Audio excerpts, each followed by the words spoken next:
Ano 'tong, rigidities o, kasama na natin dito yung price and, wage stickiness o yung tinatawag na nominal o real, rigidities.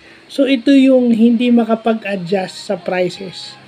Ito yung hindi nagre-respond sa change na nangyayari sa sa ekonomiya, di ba? Yung halimbawa, yung wages is hindi makapag-adjust dun sa sa trend ng economy. Ang tawag doon wage stickiness. And then yung price naman, pag hindi makapag-adjust, price stickiness ang tawag.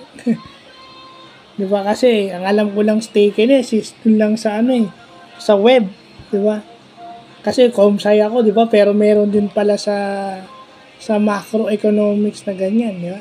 At yan yung dapat alam natin as nagtatrabaho sa industry kasi yun din ang isa sa tinitignan ng company na inaano natin. Bakit hindi magkaroon ng adjustment sa wages, hindi magkaroon ng adjustment sa prices. As Filipino citizens, dapat alam natin ang ibig sabihin yan. Yung mga rigidities na yan, lalo na yung nominal rigidities. Also called price stickiness, kung price, and then wage stickiness pag wage. So, yun yung ibig sabihin niya. So, marami, no? Thank you for this day at na-research natin yan. Kagabi ko tinignan yan, pero ngayon ko lang nabasa.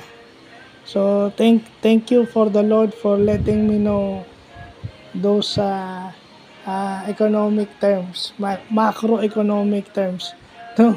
Siguro nakakaalam lang nito si former Vice President Leni Robredo, si Pinoy kung nabubuhay pa siya, at saka itong si former President and Pampanga Representative Gloria Macapagal-Arroyo na mga ekonomista, yung mga may degree sa economics. Di ba? So, kung gagawa nga ng PES analysis, kasi yung E sa PES is economic, so ito yung mga titignan mo. Ito yung mga economic factors na titignan mo. So, yun lang po.